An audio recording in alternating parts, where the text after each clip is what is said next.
आज की कहानी कातिल कौन। शहर के बीचों बीच एक आलीशान बंगला था। एक रात वहाँ एक हत्या हो गई। मारे गए थे विक्रम मल्होत्रा, एक अमीर बिजनेसमैन। पुलिस को बुलाया गया था। इंस्पेक्टर देव केस संभाल रहे थे। घर में उस रात 4 लोग मौजूद थे। रिया विक्रांत की पत्नी, अजय उसका बिजनेस पार्टनर, सोनल घर की नौकरानी, करण विक्रांत का छोटा भाई। रात 10 से 11 बजे के बीच विक्रांत अपने कमरे में मृत्यु पाया गया था। रिया रो रही थी। मैं किचन में थी। अजय बोला, हमारे बीच थोड़ी बहस हुई थी। सोनल बोली, मैं बाहर थी, मुझे कुछ नहीं पता। करण चुप था। इंस्पेक्टर देव ने सबकी बातें सुनी। कमरे में ज़बरदस्ती के कोई निशान नहीं थे। कातिल घर का ही कोई था। टेबल पर एक ग्लास था, उसमें जहर मिला हुआ था। किसी ने विक्रांत को जहर दिया। ग्लास पर सिर्फ एक ही फिंगरप्रिंट्स था, रिया का। सबकी नज़र रिया पर गई। मैंने सिर्फ पानी दिया था। इंस्पेक्टर देव मुस्कुराए, लेकिन उन्होंने कहा, वो पानी नहीं था, वो जूस था। रिया चौंक गई। आपको कैसे पता?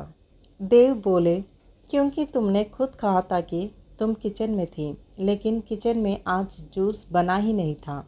सबको लगा कातिल मिल गया। देव ने सिर हिलाया। नहीं, असली कातिल कोई और है। क्या?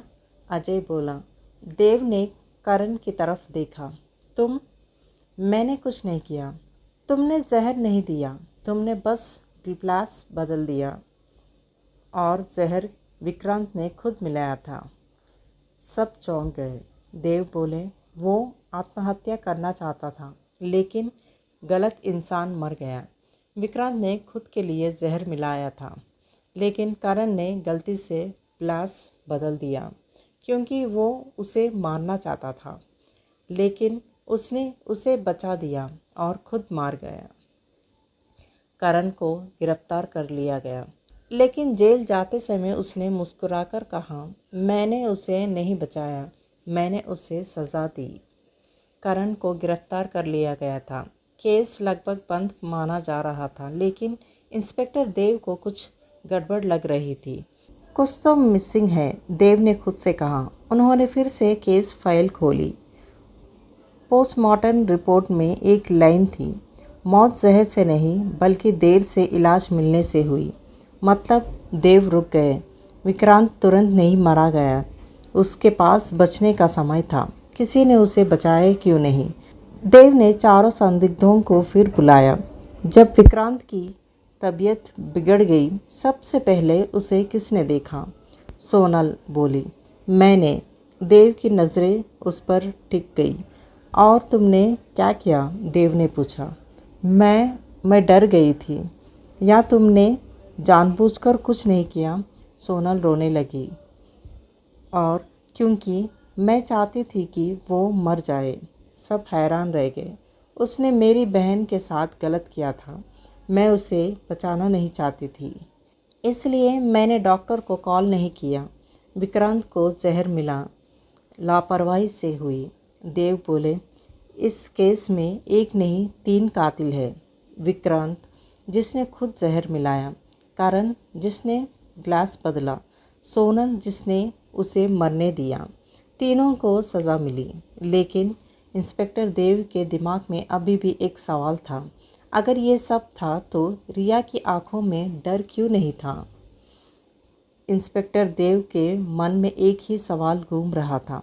रिया इतनी शांत क्यों थी, जबकि उसके पति की मौत हो चुकी थी? रिया रो रही थी, लेकिन उसकी आंखों में डर नहीं था।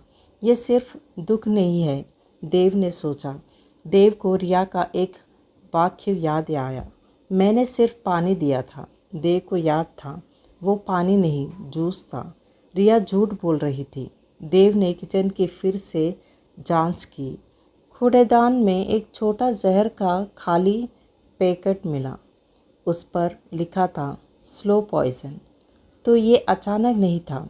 विक्रांत धीरे धीरे जहर खा रहा था। देव सीधा रिया के पास गया। तुम उसे कब से जहर दे रही थी? रिया चुप रही। बहुत समय से। क्यों? देव ने पूछा। क्योंकि वो मरने लायक था, रिया बोली। उसने मुझे सालों तक परेशान किया। मैं उसे धीरे धीरे ख़त्म करना चाहती थी, लेकिन विक्रांत भी खुद जहर ले रहा था। रिया धीरे धीरे जहर दे रही थी। विक्रांत खुद आत्महत्या करना चाहता था, कारण ग्लास बदल चुका था। सोनल उसे मरने दी। देव ने गहरी सांस ली। इस केस में हर कोई कातिल है, लेकिन रिया मुस्कुराई। नहीं, असली कातिल कोई और है। कौन? आप। मैं? देव हैरान रह गया। रिया बोली, अगर आप पहले आते तो शायद वो बच जाता। देव चुप रह गया। इस केस में कोई भी निर्दोष नहीं था। कमरे में सन्नाटा था। रिया के शब्द अभी भी गूंज रहे थे। असली कातिल आप हैं। इंस्पेक्टर देव कुछ पल तक कुछ बोल नहीं पा रहे थे। मैं। उनकी आवाज़ धीमी थी। रिया शांत थी, डरी हुई नहीं, बल्कि जैसे वो सच बोल रही हो। अगर आप समय पर आते, रिया बोली, तो शायद ये सब नहीं होता। देव को याद आया, उन्हें इस कर से पहले भी शिकायत मिली थी। एक महिला पहले किसी ने पुलिस को कॉल किया था। मुझे डर लग रहा था, कोई मुझे मार देगा। देव की आंखें फैल गई। वो कॉल विक्रांत की थी। लेकिन उस दिन देव ने उसे सीरियस नहीं लिया। उन्हें लगा ये घरेलू झगड़ा होगा, और आज विक्रांत मर चुका था। देव ने धीरे से कहा, तो इस केस में 5 कातिल हैं। विक्रांत, जिसने खुद जहर लिया, रिया, जिसने उसे जहर दिया, करण, जिसने ग्लास बदली, सोनल, जिसने उसे मरने दिया, और देव, जिसने समय पर मदद नहीं की। सबको उनकी उनकी सज़ा मिली। देव के लिए कोई अदालत नहीं थी। उनके अंदर एक अपराध बोध था जो हर दिन उन्हें तोड़ रहा था। केस ख़त्म होने के बाद देव एक बार फिर उस बंगले में गए। सब कुछ शांत था, जैसे कुछ हुआ ही नहीं। उन्हें वही फ़ोन की आवाज़ सुनाई दी। देव धीरे धीरे फ़ोन की तरफ बढ़े। उन्होंने कॉल रिसीव किया। कुछ सेकंड खामोशी, फिर, आप देर से आए। उनका हाथ काम गया। अब उन्हें समझ में आ गया, कुछ केस फाइल से बंद हो जाते हैं, लेकिन दिमाग से नहीं। कई साल बाद देव अभी भी पुलिस में थे। हर केस में उन्हें एक ही आवाज़ सुनाई देती थी, आप देर से आए। कभी कभी कातिल वो नहीं होता जो मरता है, बल्कि वो होता है जो बचा सकता था लेकिन बचाता नहीं। यही इस कहानी का अंत है।